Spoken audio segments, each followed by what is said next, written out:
So, hello there, and welcome to Truth You Can Wake Up To.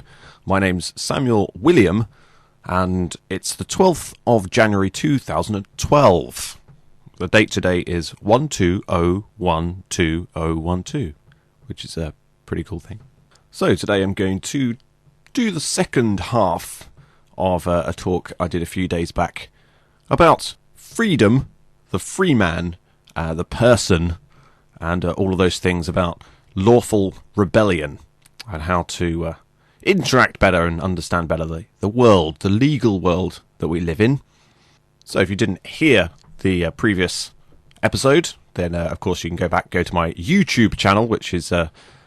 Williamism, and you can look that one up and have a listen.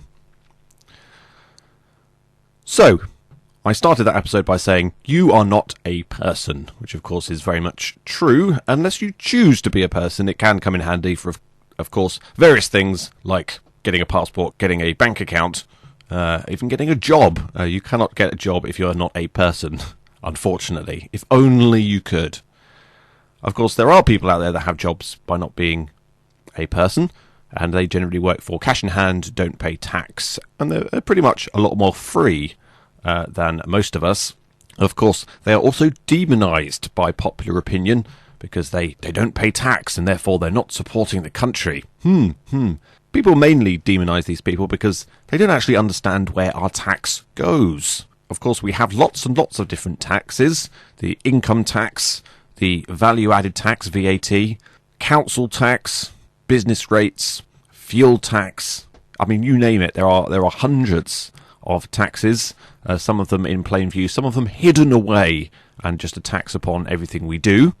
Of course, the biggest tax that may come in the next few years, if we're not lucky, is the carbon tax, which is literally going to be taxing every single thing that we do as humanity, because we are guilty, aren't we, ladies and gentlemen? We are so guilty just by being on this planet. We are sinners, and we deserve to pay carbon tax to the globalist technocrats who have decided they own this planet and the atmosphere.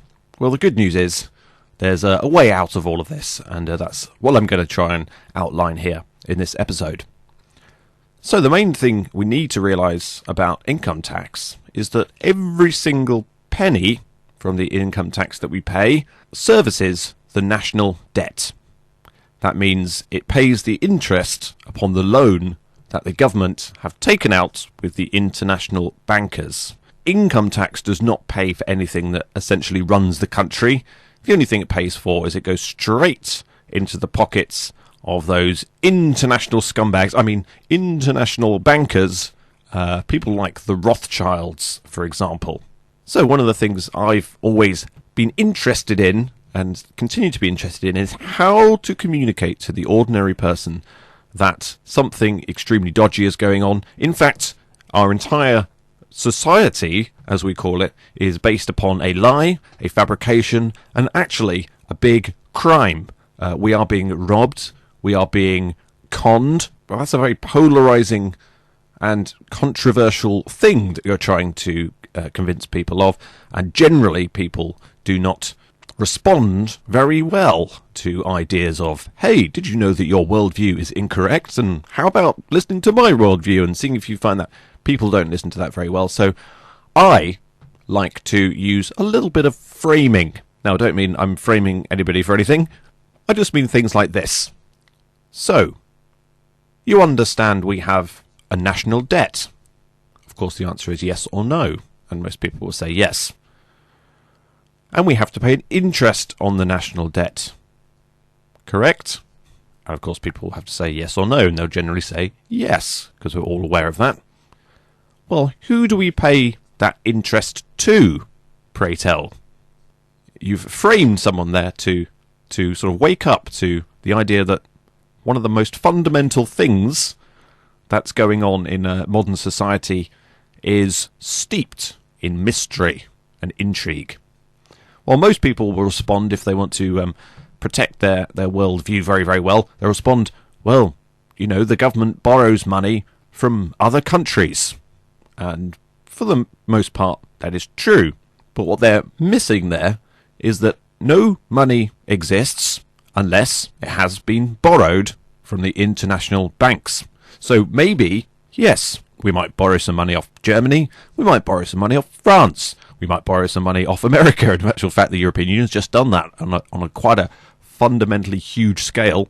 But where does that money come from in the first place? From that country? Well, of course, it has to be borrowed into existence. Who from? Well, you never guess what. The international bankers, people like the Rothschilds. So essentially, sitting up there above every single country, and I'm just going to talk about Europe for the time being, every single European country with this whole European debacle of what's going on with all the debt crisis, the sovereign debt crisis, as they call it. Well, all of those countries are customers on the books of some companies. And the amount of profit that those companies are getting is quite unfathomably huge. If you think about it, all of the income tax for every single worker in Europe. I did a power pause there just because that's a very, very important and quite scary thing. So what makes it so important that these guys are here?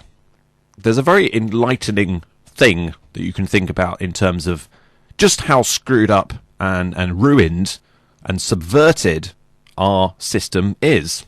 And it is this. Say you are a manufacturer. You've decided to make your own business and you're going to start producing some product.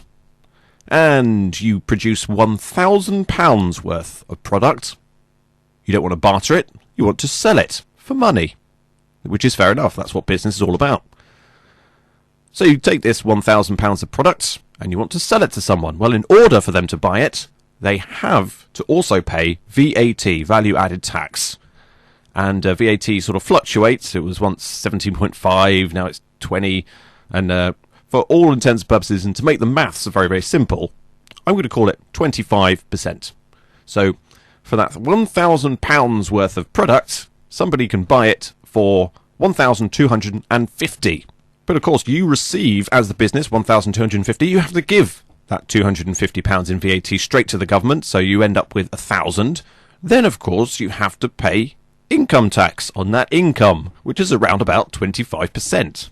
So you end up with £750 in what is essentially a straight barter, but using currency to do so. Now, supposing you decide you've made a bit of a mistake and you want your product back. In order to get that product, you have to pay £1,250, but you've only got £750. And there is the disparity, and there is the reason why the system is screwed. In the simple barter transaction, we've lost a huge proportion of our initial investment. Who to? Well, who knows? It goes into the ether, doesn't it? It gets absorbed into the thing we call government and the thing we call corporate business. If that wasn't bad enough, the only way we have money for this transaction is because it has been borrowed from an international bank. Now, when the government borrows money from an international bank, it doesn't actually borrow money, it borrows credit. So it's just the token of exchange that the government is borrowing. So in order for that money to exist, to be involved in this barter system, the money has to be lent, even though they're not lending worth. And they, of course, charge interest on that. And the worrying thing that's going on in Europe at the moment is that if these credit rating agencies that decide whether countries are worth lending to or not decide that the debt is too much and that country may not be able to pay it back, they're going to hugely increase the interest charged on borrowing what is essentially just a token of exchange, has no worth within itself, to up to 30%, which is like completely being screwed on a credit card. If you're paying 30% on a credit card, whoa, you're in serious trouble. You need to do something about it. And I'll come to that later, actually. Very simple. In my little scenario there, once that person has bought the product off you for £1,250, of course, he might want to resell it. So the longer this product that you create is in the system and exchanges hands in what we like to call commerce, which is also synonymous with prosperity, apparently, much more than the net worth of the product in the first place gets absorbed in the form of taxation and then gets taken away, squirreled away to places unknown for purposes unknown to people unknown. So I just ask myself every single day, why on earth are we interacting with this corrupt corporate system? It's a good question. Surely we could cut out the middleman. Then you could create £1,000 worth of product. You could sell it for £1,000. If you decided that you'd made a bad decision, you could buy it back for £1,000. And that is a barter system which is based upon the ideas that work within the universe, because interest does not exist in the universe. It's something that has been created, it's artificial, and that's why it's screwing us royally. And royally is the right word as well, because all of these ideas about the servitude of the people, taxation, comes from the tyranny of the ruling aristocracy. Of course, in this country, in the British Empire, as it's known, we have Her Majesty Queen Elizabeth II, who is about to have her Diamond Jubilee this year, so we can all celebrate for 60 years of tyrannical rule. And, of course, the Queen's ear is open to none other than her chief advisor and her chief strategist. Who does this happen to be? Oh, it's Evelyn de Rothschild. Wouldn't you like to be a fly on the wall during one of those conversations? Well, only an exclusive on this show. I actually have a recording of the Queen and Evelyn de Rothschild having a little conversation. Listen to this.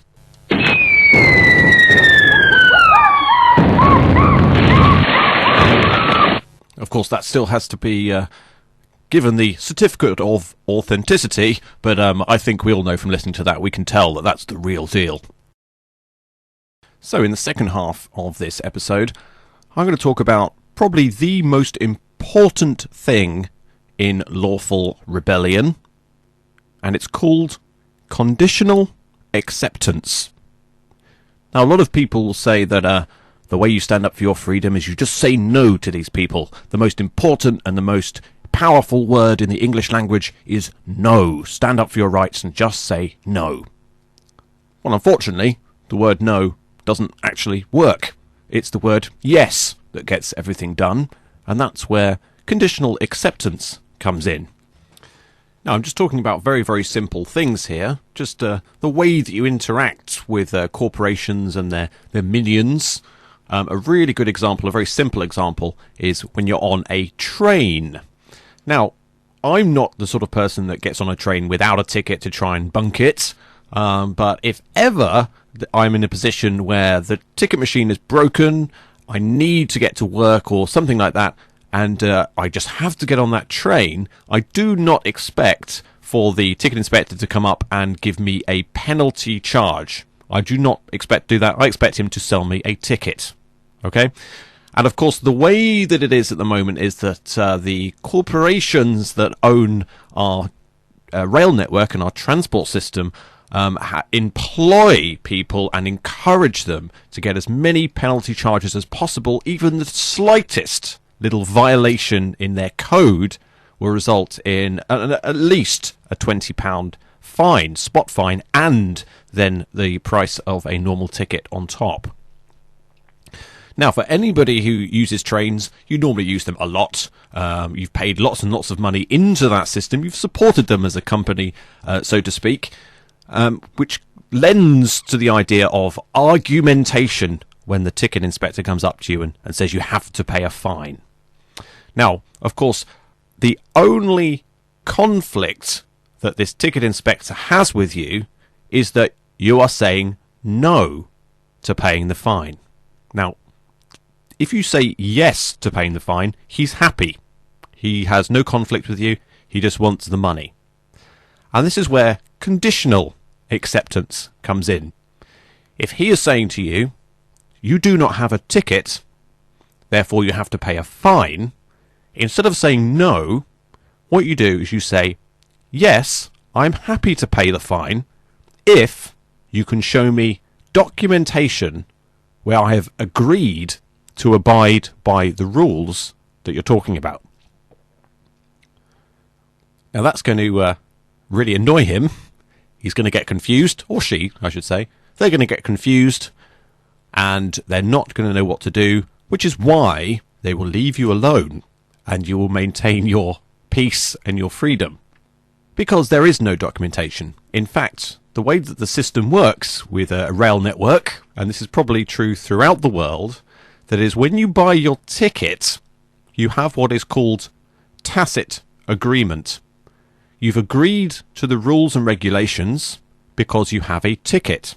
And if you look at your ticket, on the back it will have some kind of thing saying, by holding this you agree to abide by the rules of the train, and you can look those up at this particular place, normally a website. So by having a ticket, you have tacit agreement, unspoken agreement, that you're going to abide by the rules. Of course, the ticket inspector is trying to give you a penalty charge for not having a ticket, which means actually you haven't agreed to anything. It is in fact their fault that you've managed to get on the train and get through their barrier without a ticket. So they are culpable and they are responsible for you being there. Which is why, instead of saying no, you have to say, yes, I will pay. In fact, I want to pay the fine once you've shown me that document that says I've agreed to the rules. You should try it out. In fact, it's almost tempting to go on the train without a ticket on purpose, just to have this little bit of fun. Because believe me, that person is there to get as many fines as they can. They're not going to waste time when they realise the logical predicament that you have put them within. It doesn't just work on trains. This works with parking tickets as well. And the reason that this sort of stuff works is because any of these fines, any of these so-called violations are all based upon civil law, which is the law of legislation, the law of statutes, which are brought about by acts of parliament, or they are just rules and regulations of different societies. Now, all civil law is contract law. You can actually create common law by having a contract between two parties. You need a signature from each party, and you need full disclosure of the agreement, and that is now law. And if one party breaks the agreement, you can go to a court and have it sorted out. But of course, the most crucial thing is the signature, because that is your consent. Now, if you're sent a parking fine, what is actually called a penalty charge notice, that is not actually a fine. It is not a bill. It's not an invoice. It's actually a notice. They're saying, please, would you give me some money? And because it's a notice, all you have to do is keep in mind this idea of conditional acceptance, and you send a notice back within 28 days. And your notice says, thank you for the original notice, dated la la la la.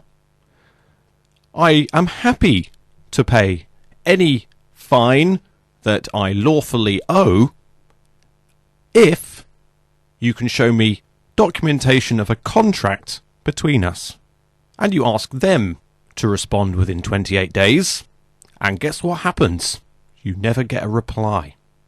Now, one thing you always want to keep in mind is that the level of the threat, the height of the threat that they're giving you, is a sign that what they're asking for is illegitimate. It's not lawful. Because they want to threaten you and intimidate you into giving up your money, even though they have no right to take the money from you. Now, a lot of people just sort of give straight into this, and I'm mainly actually talking about things like TV licensing that we have in the United Kingdom. I hope, I pray that people do not pay their TV license. Please, people, tell me you don't pay your TV license, because you do not have to. A corporation cannot force you into a position that you have to pay for something. You have to agree by contract to pay it. It's a little bit like if you went down to the beach and there's somebody there trying to rent out deck chairs or beach chairs, and he's not getting much luck today, so as people walk past, he pushes them into the chair and then tries to sort of charge them £50 for sitting down on the chair. He cannot do that. He is in the wrong. You are in the right by saying, I do not have to pay that because I've never entered into an agreement that says I have to pay it, because you're not going to pay him, are you? Because he's essentially acting unlawfully, and he's a con man. Well, that is exactly the same way as the TV licensing works. They say things like, because we're sending this channel out on the airwaves, and you have an aerial and a television set in your house, you can pick up this thing that we're doing, therefore you have to pay for what we are doing.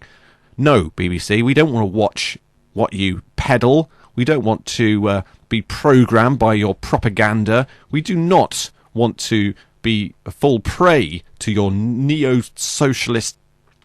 I'm going to leave it there. But the things that they send you through the post to remind you that you should be paying your TV license are extreme in their threatening language. Absolutely extreme. They even say, we have people in your area and we can tell that your television is on and we know who... No. Don't listen to them. Don't. If they send you a thing saying you need a TV license, do with it what is the most sensible thing to do, and that is file it in the dustbin. If you received a letter one day from just some person you didn't know where this came from, and they said, oh, because you live in this house, you're going to have to pay me £100 a month. Would you pay it?